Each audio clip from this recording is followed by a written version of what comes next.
Now let's talk about specifically exchangeable calcium, and then we'll talk about exchangeable magnesium. So with respect to calcium, in general, calcium occupies somewhere between 65 and 85% of the cation exchange sites, except when soils have very low pH. And we've learned about this before. When soils have low pH, exchange sites likely are dominated more by hydrogen, aluminum, and iron ions. But in general, in soils that we farm, 65 to 85% of the exchange sites are occupied by calcium.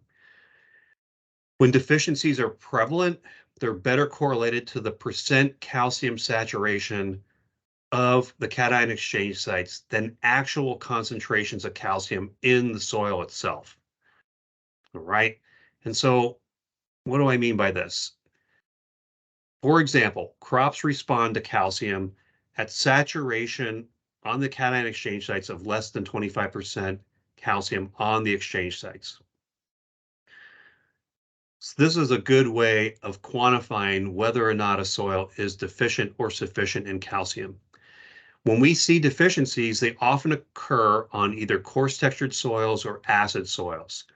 On coarse textured soils, this should make sense because there are not a lot of cation exchange sites present in coarse textured soils. And the likelihood of calcium being at lower percentages on exchange sites is greater. In acid soils, this is because on exchange sites, they are more occupied by hydrogen, aluminum, and iron ions.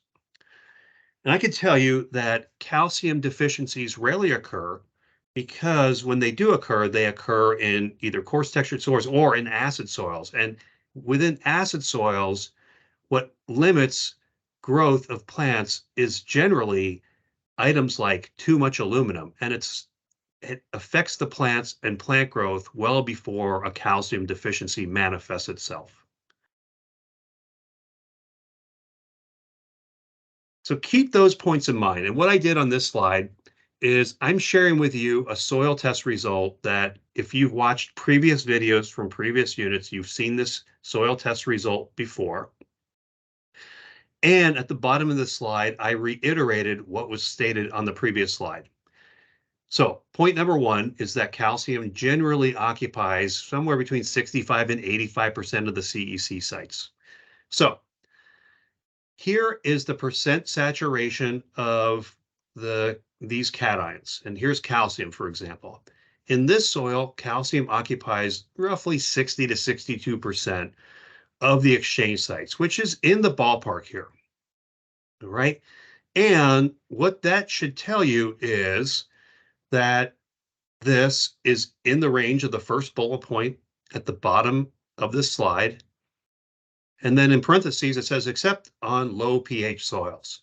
Well, this is a heck of a lot of calcium on the exchange sites.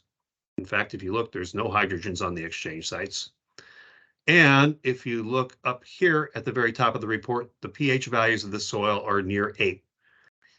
So this is another way to put the soil fertility puzzle together by looking at the percent calcium on exchange sites and realizing that if you're in the ballpark of 65 to 85%, you're probably not in a soil that's very acidic. The deficiencies are better correlated to the percent calcium of the cation exchange sites than the actual concentrations. And crops typically respond at calcium or to calcium at saturation values less than 25%. Is this soil less than 25%? No, it's not. In fact, if you added calcium to this soil, the soil would just laugh at you and you would have wasted your money. And that's because this soil is at a pH of about 8, or these soils are at about a pH of 8, and they likely contain calcium carbonate. So let's do the same exercise with magnesium. Magnesium saturation ranges from somewhere between 4 and 20%, roughly speaking. And that's of all the cation exchange sites. When we see an imbalance of the calcium to magnesium ratio, that can interfere with uptake. And so maybe some of you who are watching this video have learned somewhere in your life or career that the ideal calcium to magnesium ratio is 8 to 1.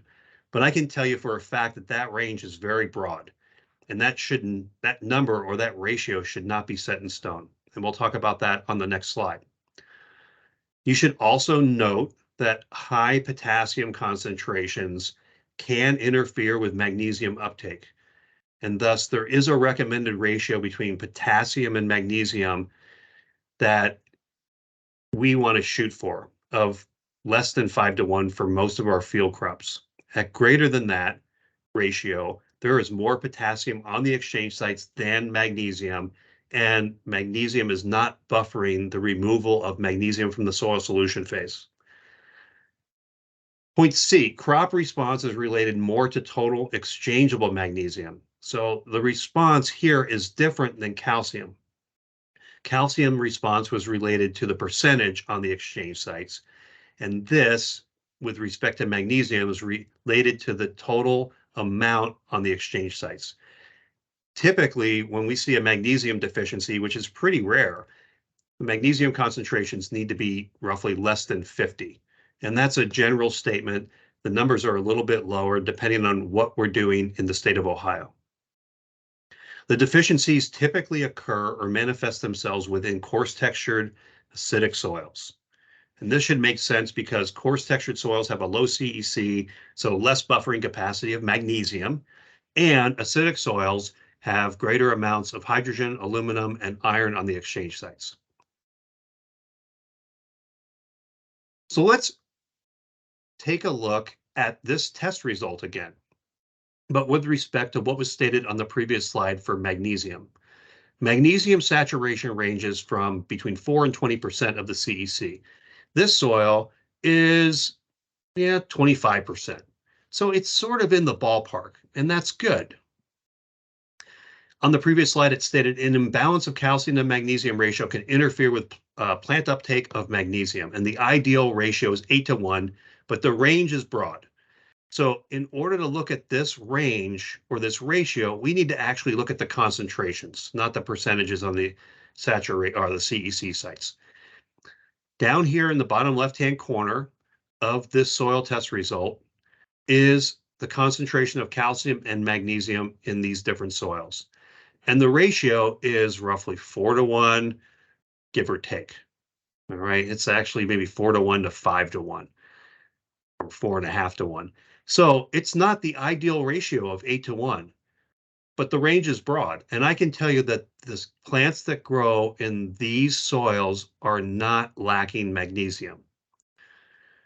High potassium can interfere with uptake. And so the recommended potassium to magnesium ratios should be less than 5-to-1 for field crops. Are they?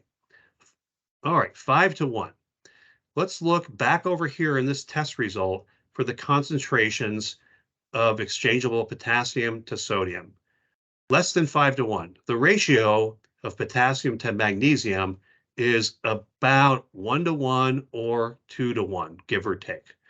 And so we're less than that. So in this particular field, potassium should not be interfering with magnesium uptake.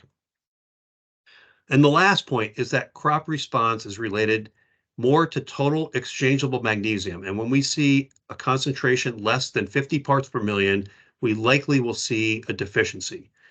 So we have to go again back to this bottom corner in this test result, and our magnesium concentration is less than 50 parts per million. No, they are not. So this soil likely will not show deficiency symptoms with respect to magnesium in plants.